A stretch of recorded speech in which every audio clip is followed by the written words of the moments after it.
Hello, this is Sophie Hammond and your Patton University online course instructor for this semester. We're going to be going through course FIN610, Risk Analysis and Insurance. And we're going to begin with Unit 1, the overview and 3 objectives we're going to be going through together, beginning with the overview introduction. Risk assumes that there is uncertainty about a future outcome and its consequences, which can be emotional or financial in nature. Loss exposure can be personal, or it can touch on property, liability, or catastrophic exposure, with the last affecting the whole economy versus that of an individual. At the very basic level, using an enterprise risk management approach, ERM, suggests that the overall risk is actually tied to the opportunities in the risks and the fear of losses. Within an organization, risk management policy statements begin with risk profiling, which deals with evaluating the risks of the organization and measuring the frequency and severity of each of these risks. After examination of the risk profile, an organization can create a risk map, a chart showing the spectra of risk within each separate business unit. This provides a clear visual of the risks and their interrelations, as well as direction for the selection of an effective strategy. In this unit, you will also explore the value of strong communication tools, the risk management matrix, which provides alternative financial action for the risks identified on the risk map, works cooperatively with an organization's balance sheet and other financial statements to manage financial risk. The challenge for a business manager is to identify the most important risks using the risk management objectives of the organization, which ultimately leads to the long-term sustainability of the organization. There are 3 learning objectives for this unit. We're going to read through them together. Number 1, analyze risk metrics and attitudes. Number 2, develop a risk map to identify risks within a company.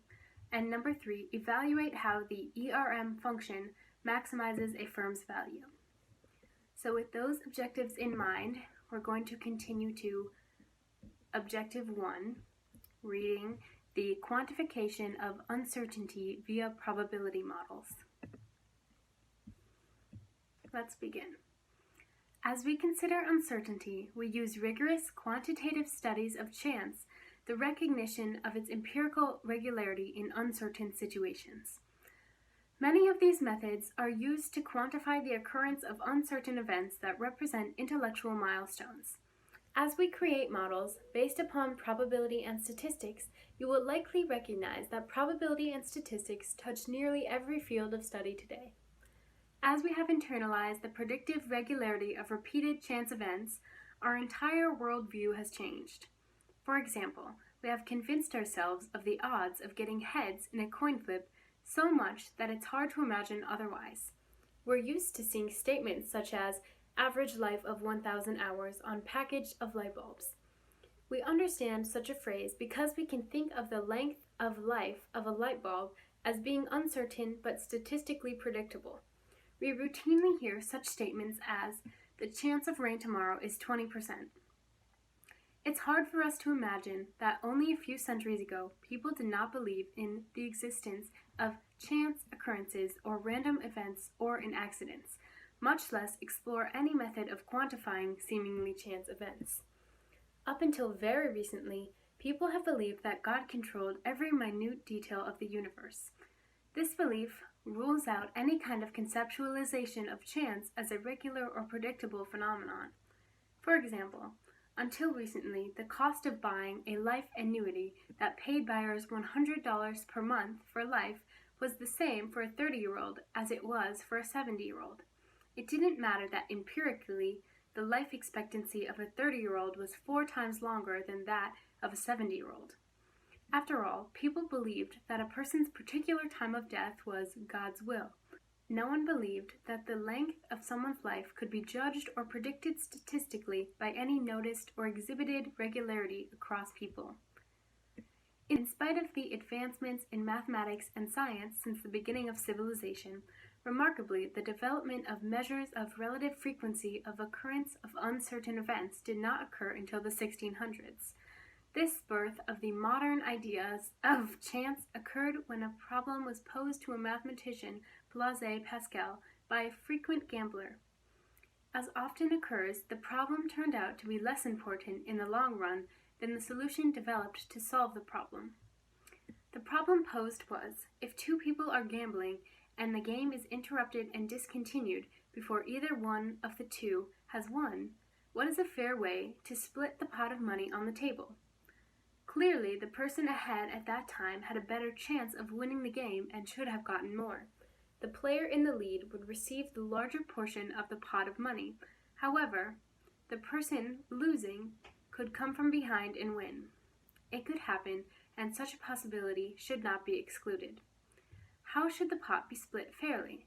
Pascal formulated an approach to this problem and, in a series of letters written with Pierre de Fermat, developed an approach to the problem that entailed writing down all possible outcomes that could possibly occur and then counting the number of times the first gambler won.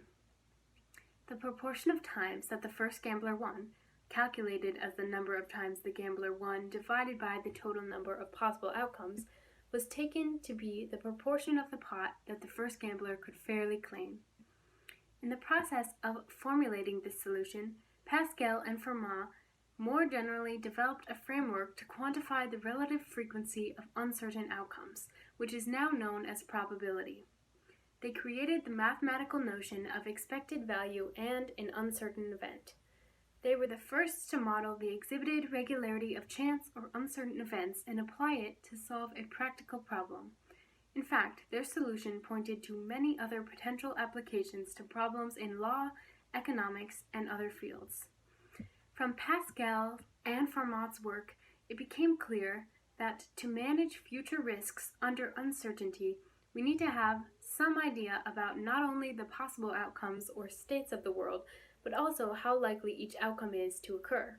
We need a model, or in other words, a symbolic representation of the possible outcomes and their likelihoods or relative frequencies. The average dollar amount of losses per claim for the whole period is also the same for each location, $6 for 166.67, which is the definition of severity. Going down past these two tables, we read, as shown in Table 2.1, claims and fire losses for group of homes in location A and Table 2.2, claims and fire losses for homes in location B, the total number of fire claims for the two locations A and B is the same, as is the total dollar amount of losses shown. You might recall from earlier, the number of claims per year is called the frequency. The average frequency of claims for locations A and B is 10.2 per year. The size of the loss in terms of dollars lost per claim is called severity. As we noted previously, the average dollars lost per claim per year in each location is $6 for 166.67.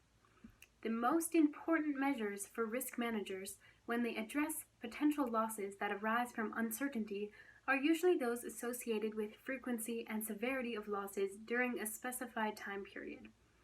The use of frequency and severity data is very important to both insurers and firm managers concerned with judging the risks of various endeavors.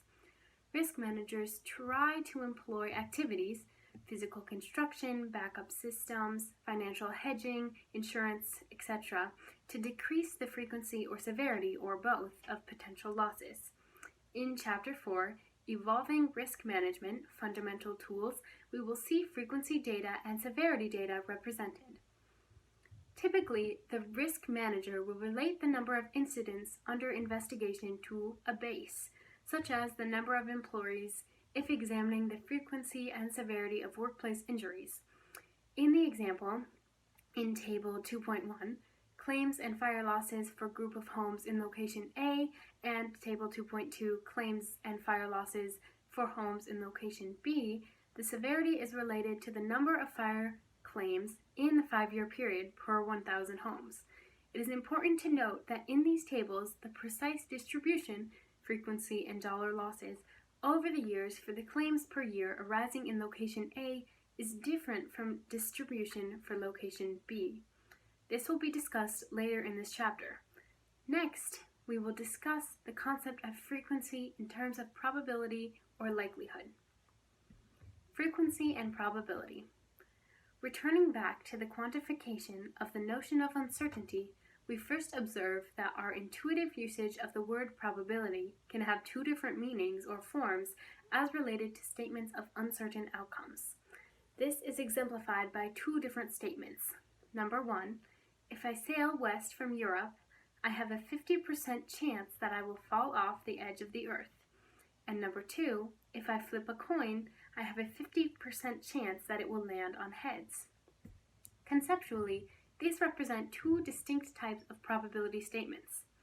The first is a statement about probability as a degree of belief about whether an event will occur and how firmly this belief is held. The second statement about how often a head would be expected to show up in repeated flips of a coin, the important difference is that the first statement's validity or truth will be stated. We can clear up the statement's veracity for all by sailing across the globe.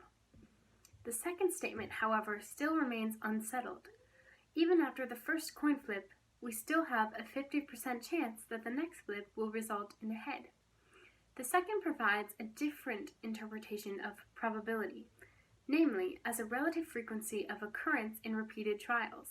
This relative frequency conceptualization of probability is most relevant for risk management.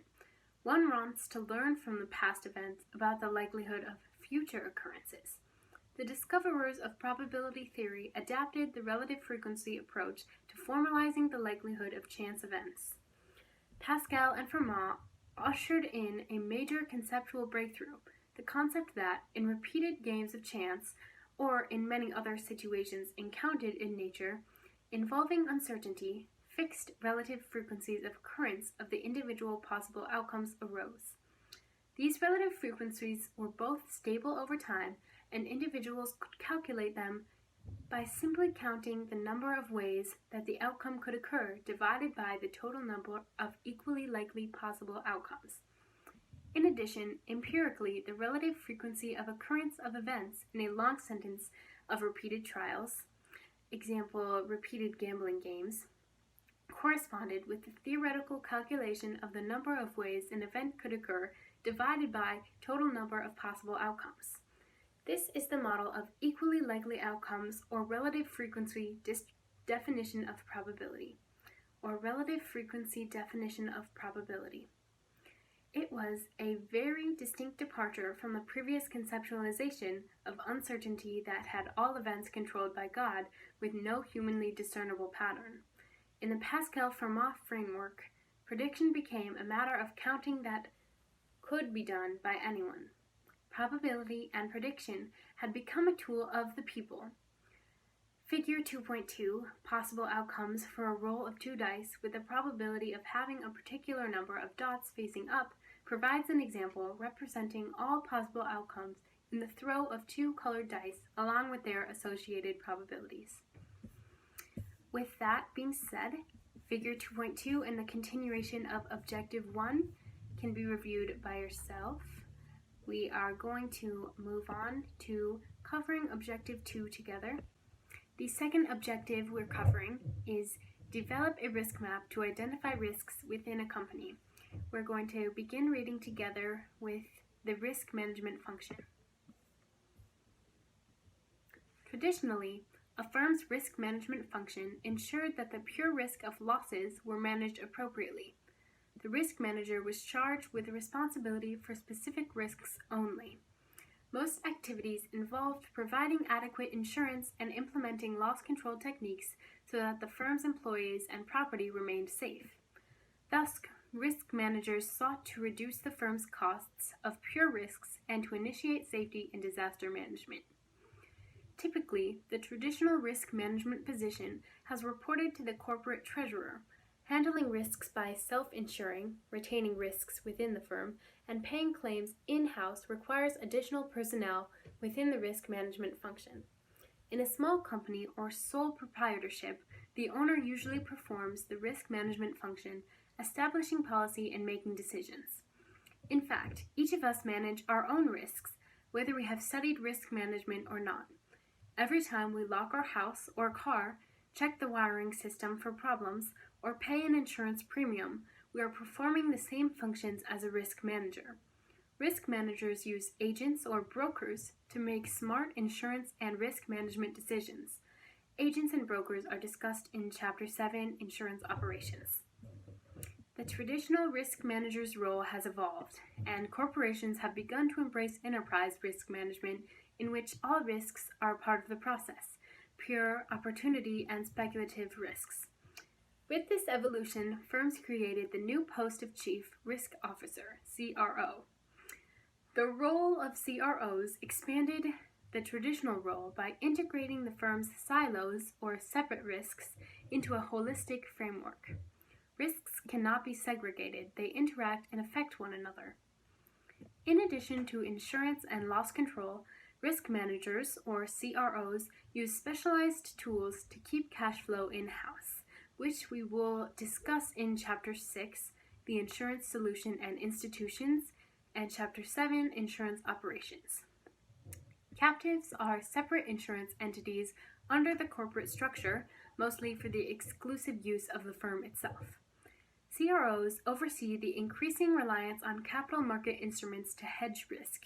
They also address the entire risk map, a visual tool used to consider alternatives of the risk management toolset in the realm of non-pure risks. For example, a cereal manufacturer, dependent upon a steady supply of grain used in production, may decide to enter into fixed-price, long-term contractual arrangements with its suppliers to avoid the risk of price fluctuation. The CRO, or the financial risk manager, may take responsibility for these trades.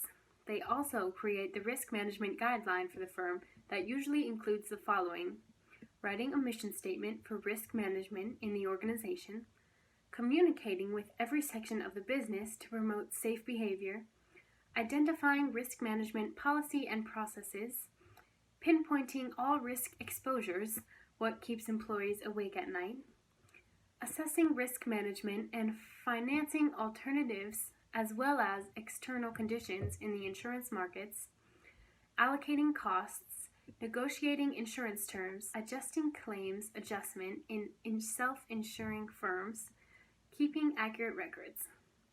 Writing risk management manuals set up the process of identification, monitoring, assessment, evaluation, and adjustments. In larger organizations, the risk manager, or CRO, has differing authority depending upon the policy that top management has adopted.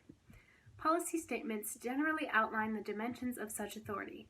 Risk managers may be authorized to make decisions in routine matters, but restricted to making only recommendations in others.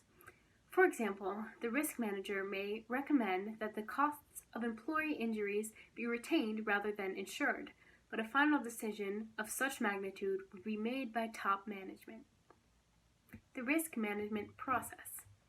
A typical risk management function includes the steps listed above: identifying risks, assessing them, forecasting future frequency and severity of losses, mitigating risks, finding risk mitigation solutions, creating plans, conducting cost-benefit analyses, and implementing programs for loss control and insurance. For each property risk exposure, for example, the risk manager would adopt the following or similar processes: finding all properties that are exposed to losses, such as real property like land, buildings, and other structures, tangible property like furniture and computers, and intangible personal property like trademarks.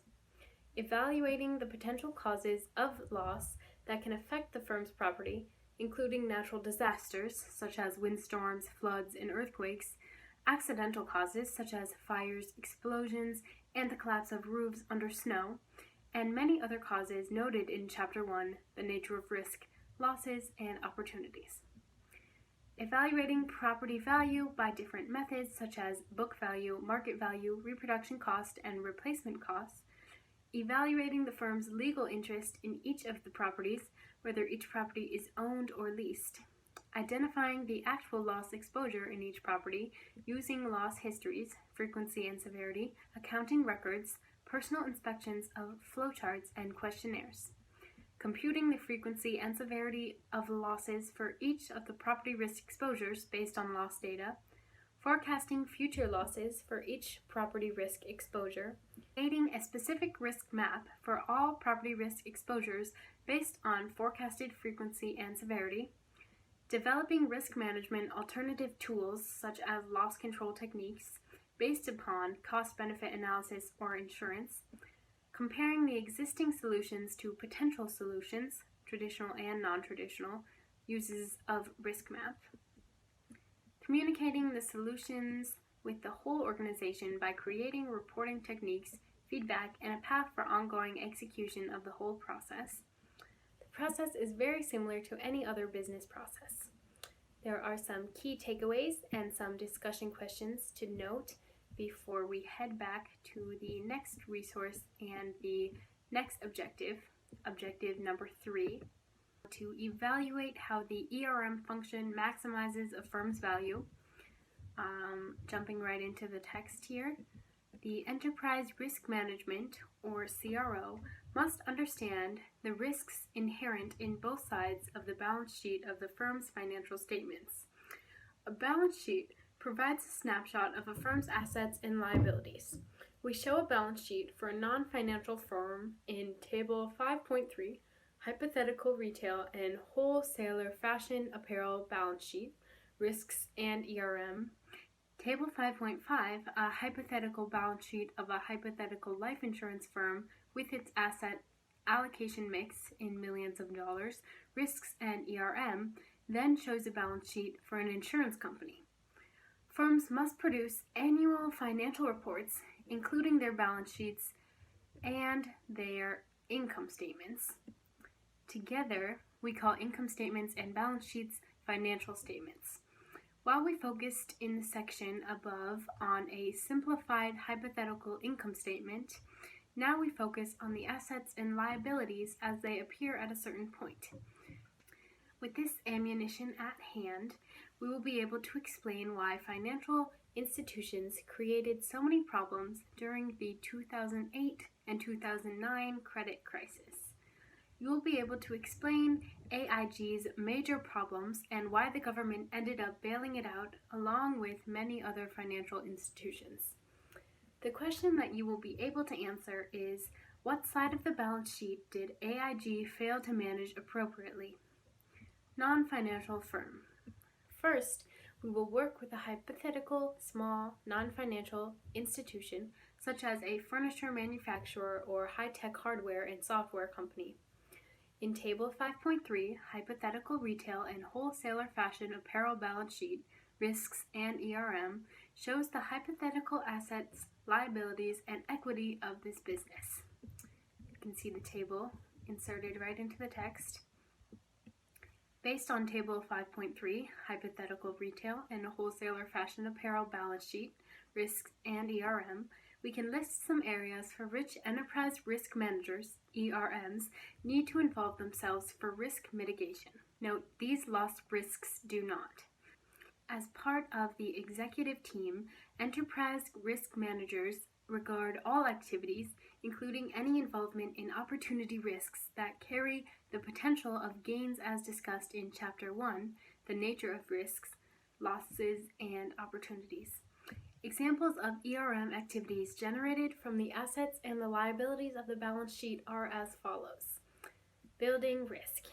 The ERM, or CRO, has to keep all company buildings safe and operational. Most, if not all, companies carry insurance on all real property. We will discuss the reasons later in the text. However, this represents only part of the CRO's activity. The Risk Management Manual should give directions for how to take care of weather-related potential damages or losses from fires or other perils. Furthermore, the risk manager should be involved in any discussions of how to convert some building parts into income, producing opportunities. This will entail carefully assessing potential cash flow streams from reliable and careful tenants, not only from their capacity to pay potential, but also from their capacity to keep losses at an absolute minimum.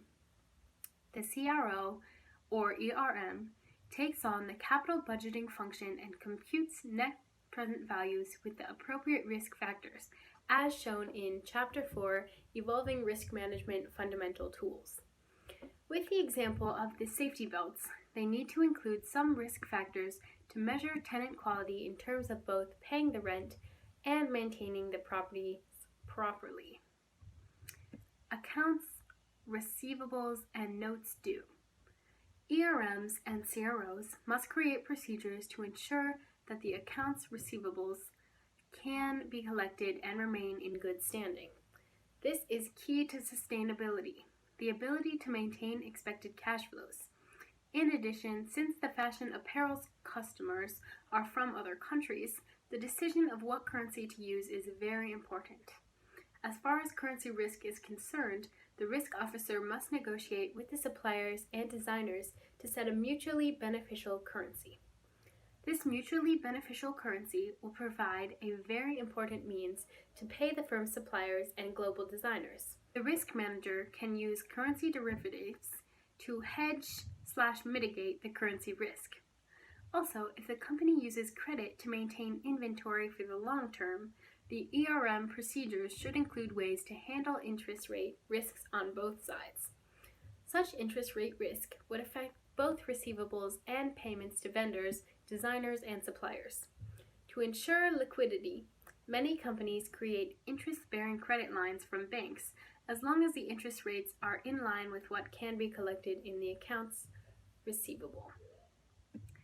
The firm has to borrow money to create the cash flows to pay salaries and buy new inventory. At the same time, the firm receives interests from clients. These transactions create a need for interest rate management while it is receiving interest from clients. There needs to be interest risk management, such as using swaps, which is explained in detail with an example in the next section of this chapter. If used correctly, the swap derivative can act as insurance to mitigate interest rate risk. The interest rate used for borrowing and lending must make sense in terms of the management of accounts receivable and notes due on the liabilities side of the balance sheet.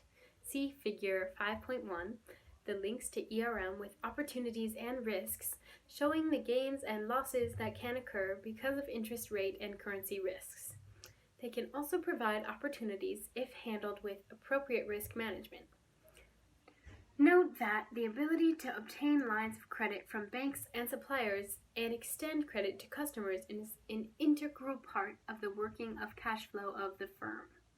Indeed, the credit crisis of 2008 through 2009 incurred in part because banks and other creditors lost confidence in the counterparty's ability to pay and the credit markets froze. This led to insolvencies, declines in stock value, and a general recession. Tools, furniture, and inventory. ERMs must take into account of the traffic flow in the showroom because they will want to establish sustainability and opportunities to make more money.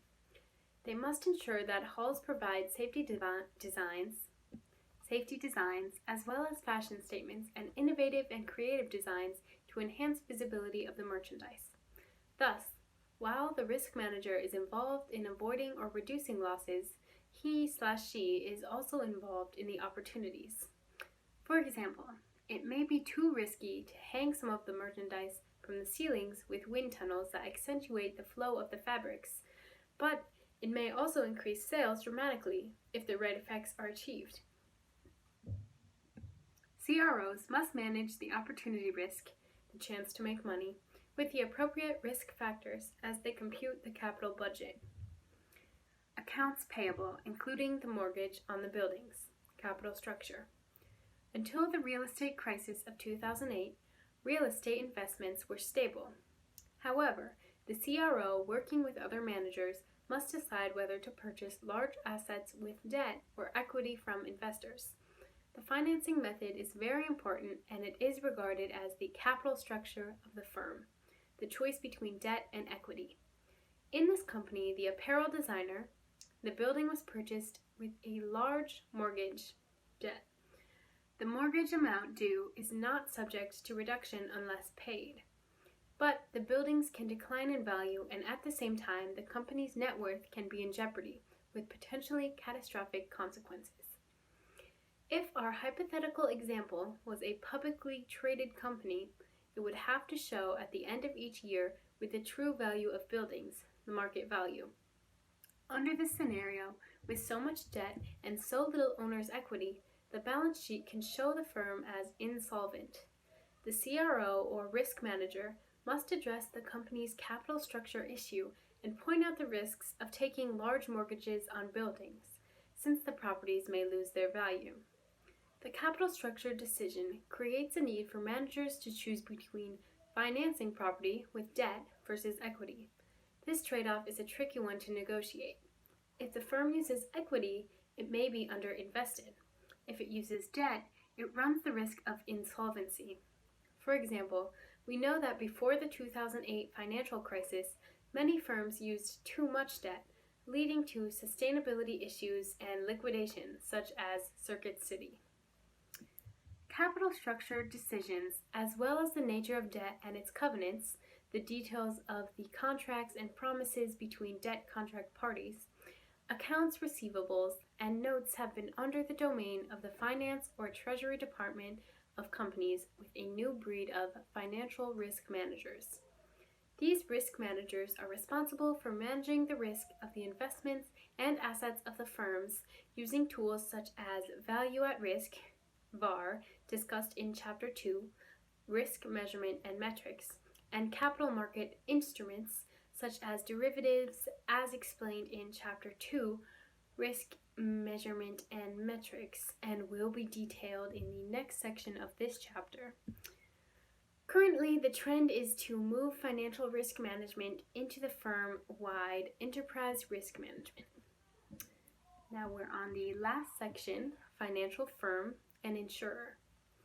Next, we move to the risk management function with regard to the balance sheet of financial institutions. We delve into an example of a hypothetical life insurance company. As you will see in the coming chapters, insurance companies are in two businesses, the insurance and investment businesses. The insurance side is the underwriting and reserving liabilities. Underwriting is the process of evaluating risks, selecting which risks to accept, and identifying potential adverse selection. Reserving liabilities involves the calculation of the amount that the insurer needs to set aside to pay future claims. It's equivalent to the debt of a non-financial firm. The investment side includes decisions about asset allocation to achieve the best rate of return on assets entrusted to the insurer by the policyholder seeking the security. Asset allocation is the mix of assets held by an insurer. Also, the allocation of assets is necessary to meet the timing of the claim's obligations.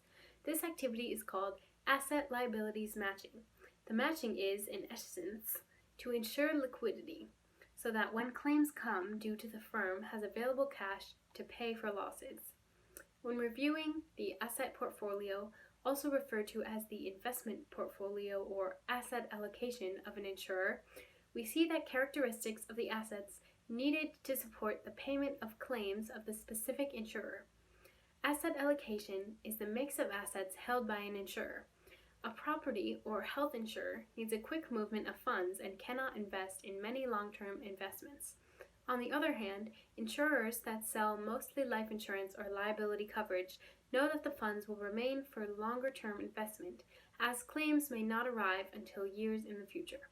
The firm maintains liability accounts in the form of reserves and balance sheets to cover future claims and other obligations such as taxes and premium reserves. The firm must maintain assets to cover the reserves and still leave the insurer with an adequate net worth in the form of capital and surplus. Capital and surplus represent equity on the balance sheet of a non-financial firm. We calculate the firm's net worth by taking the asset minus the liabilities.